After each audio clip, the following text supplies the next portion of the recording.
Praise the lord. అందరూ బాగున్నారు కదూ? మరోసారి దేవుడు మహాకృపను బట్టి వేకువజాము మన్నా అనే కార్యక్రమం ద్వారా ప్రతి ఉదయము మీ అందరినీ కలవడానికి ప్రభు ఎంతగానో కృప చూపుతూ ఉన్నారు. మరి దినము కూడా చక్కని వాగ్దానం ప్రభు మనకు అనుగ్రహించి ఉన్నారు. మరి చిన్న ప్రార్థనతో ఈ కార్యక్రమాన్ని ప్రారంభించుకుందాం. పరిశుద్ధుడ, ప్రేమ కలిగిన తండ్రి, వేకువజాము మన్నా అనే కార్యక్రమం ద్వారా మీరు ప్రజలను ఆస్వాదిస్తున్నారని బలపరిచి నమ్ముతున్నాం.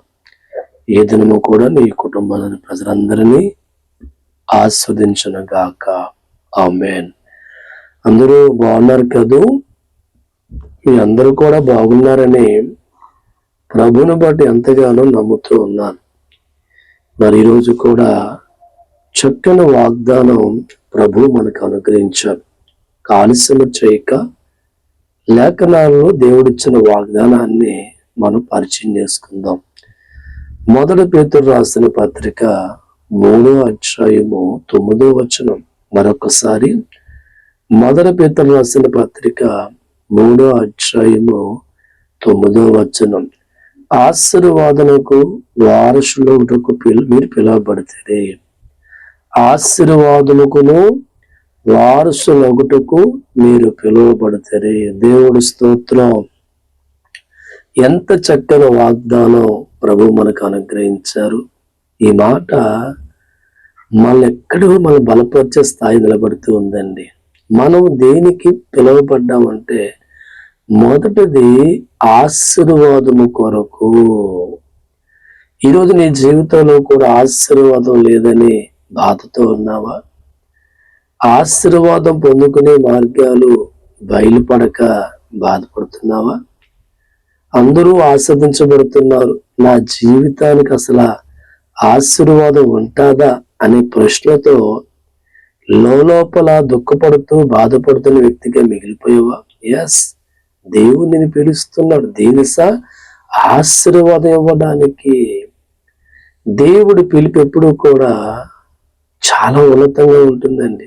ఆ పిలుపు అర్థం మనం గ్రహించగలిగితే, ఆ పిలుపుకి లోబడే వ్యక్తులుగా మనం జీవించగలిగితే, ఆ పిలిచిన వారి గుణగణాలు మనం తెలుసుకునే వ్యక్తులుగా మారగలిగితే, పిలిచిన వాడి చేతుల ద్వారానే అనేక ఆశీర్వాదాలు మనం అనుభవిస్తూ ఉంటాం.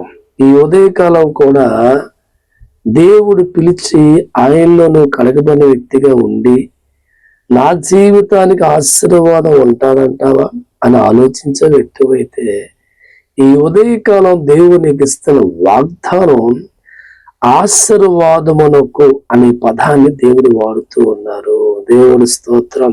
ఎస్, నీ జీవితాన్ని ఆస్వాదించబడ్డానికే దేవుడు పిలుచుకుందాం నిన్ను. నీ యొక్క ఆశీర్వాదం లోకానికి బయలుపడే పరిస్థితి రాబోతుంది. అబ్రహాము జీవితంలో కూడా దేవుడు పిలుచుకున్నాడండి. ఏమని చెప్పాడు? ఆశీర్వాదముతో నీ జీవితం నింపుతాను. అందుకే పిలిచాడు దేవుడు.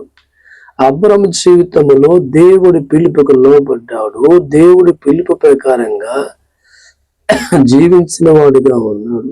దేవుడి పిలుపులోనే తన జీవితాన్ని కట్టుకోవడం జరగడం వల్ల అబ్రహాము జీవితము ఆస్వాదించబడింది. రెండో మాట గమనిస్తే, వారసులగుటకు ఎంత గొప్ప వాగ్దానం అండి. ఈ రోజుల్లో ఒక రాజకీయ నాయకుడికి నన్ను బిడ్డగా అంగీకరిస్తారా అంటే ఏమాత్రం కూడా వాడు యాక్సెప్ట్ చేయడు. ఎందుకంటే వాడు అనేకమైన కోట్ల రూపాయలు కలిగిన వాడిగా ఉన్నాడు కనుక సామాన్య వ్యక్తులుగా ఉన్న మనల్ని అంగీకరించలేడు. పోనీ మీ ఊర్లో ఉన్న ఒక ఎమ్మెల్యే దగ్గరికి వెళ్ళి నన్ను కొడుకుగా మీరు అంగీకరిస్తారా అంటే అతను కూడా అంగీకరించడు. పోనీ మీ ఊర్లో ఉన్న రైతుని, మోతుబారు రైతు దగ్గరికి వెళ్ళి నన్ను కొడుకుగా మీరు అంగీకరిస్తారా లేదా ఒప్పుకోరు.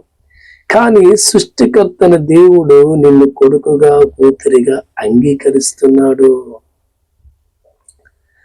మీరు పిలిచిన పిలుపు చూస్తే ఆశీర్వాదము కొరకు వారసులగుటకు మీరు పిలువబడితేనే కంగారు పడమాక.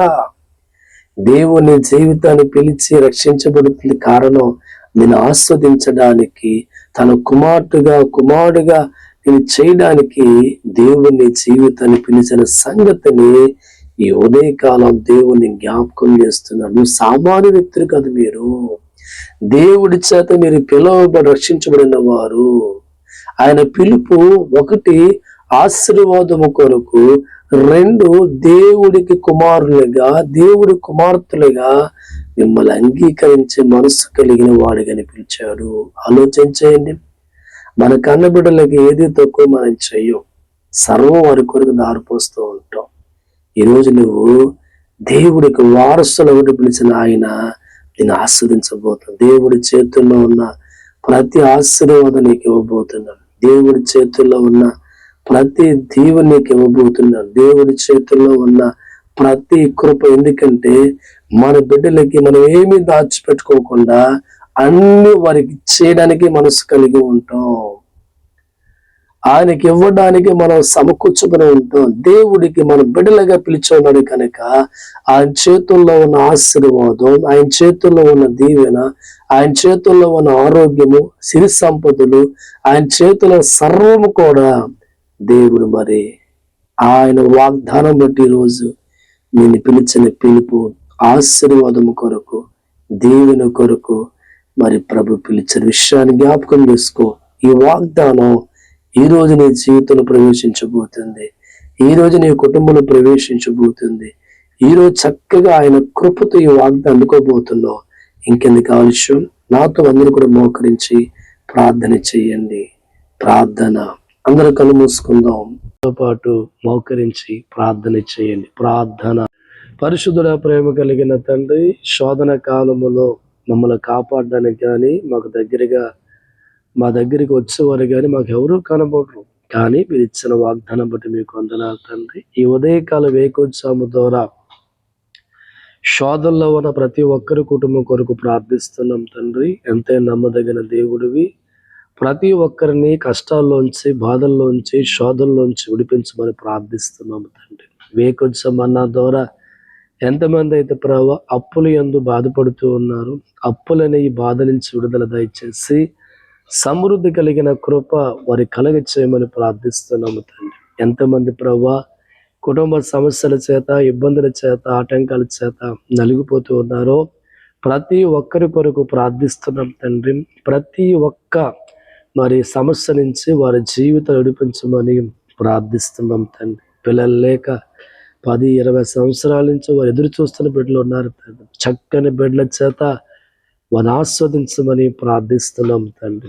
అనారోగ్యం చేత మరి అనేక హాస్పిటల్లో మంచాల మీద రోగాలతో ఆయా గృహాల్లో పడి ఉన్న వారి కొరకు ప్రార్థిస్తున్నాం. ఇప్పుడే యేసుక్రీస్తు నామములో ఒక స్వస్థత వరకు అనుగ్రహించమని ప్రార్థిస్తున్నాము తండ్రి. ఇతర దేశాల్లో పని చేసుకుంటానికి వెళ్తున్న బిడ్డలు వారి ప్రయాణాల్లో తోడుగా ఉండండి. ఒకవేళ ఆ ప్రాంతాల్లో పని కల్పించబడితే నీ క్షేమాన్ని వారికి అనుగ్రహించమని ప్రార్థిస్తున్నాం తండ్రి. నాయన వ్యవసాయం చేసే వారిని ఆస్వాదించండి. చిన్న చిన్న వ్యాపారాలు చేసుకున్న వారిని దీవించండి తండ్రి. అలాగే ప్రభావ మోటార్ ఫీల్డ్ రంగంలో ఉన్న వారిని కొన్ని కృపతో నింపి బలపరచమని ప్రార్థిస్తున్నాం తండ్రి. చదువుకునే బిడ్డల కొరకు ప్రార్థిస్తున్నాం తండ్రి. ప్రతి ఒక్కరిని కూడా మీరు బలపరచమని ప్రార్థిస్తున్నాం. ఆ చదువులో వారి జ్ఞానము దయచేయండి. చదువు పూర్తయిపోయిన వారికి ఉద్యోగాలు దయచేయమని ప్రార్థిస్తున్నాం తండ్రి. పరిశుద్ధాత్మ దేవ మీ సహాయం వారి కుటుంబాలకు అందించండి తండ్రి. నాయన ఈ తెల్లవారుజామున ఎవరు ఏ పనులు ప్రారంభిస్తున్నారు, ఏ కార్యక్రమాలు ప్రారంభిస్తున్నారు, ఏ గృహాలు ఓపెనింగ్ చేసుకుంటున్నారు, ఏ వ్యాపారం ఓపెనింగ్ చేస్తున్నారు, ఎవరు ఏ ప్రాంతాన్ని ప్రయాణం కడుతున్నారు, ప్రతి ఒక్కరికి ప్రయాణములో ఒక పనుల్లో మీ సహాయం అందించమని వేడుకుంటున్నాము తండ్రి. ఈ రీతిగా నా దేవా ఈ వేకోజమన్న కార్యక్రమాలు చూస్తూ వారి పనిలో ప్రార్థిస్తూ వెళ్తుండగానే గొప్ప కార్యములు జరిగించమని దేవ నానాటికి ఈ యొక్క కార్యక్రమం ద్వారా అనేకులు బలపరచమని యేసయ్య అడుగుచున్నాం తండ్రి. Amen, amen, amen. Praise the lord. దేవుడు ఆత్మ చేత దైవ ప్రేరేపణ చేత ఏర్పరచబడ్డ ఈ వేకోజమన్న కార్యక్రమం తప్పక మిమ్మల్ని బలపరుస్తుందని నేను ప్రభువుని బట్టి నమ్ముతూ ఉన్నాను. మరి దేవుడు ఇస్తున్న ప్రతి వాగ్దానం మీ కొరకే దానికి దయచు. తప్పక వేకువజామున కార్యక్రమం చూడండి. అలాగే మా యొక్క YouTube channel YSJ prayer ministry official తప్పక సబ్స్క్రైబ్ చేసుకోండి. తప్పక ఈ యొక్క పరిచయాన్ని బలపరచండి. దేవుడు మిమ్మల్ని మీ కుటుంబాలను సదాకాలము దీవించి ఆస్వాదించి బలపరచునుగా. God bless all of you. అందరికీ వందనాలు.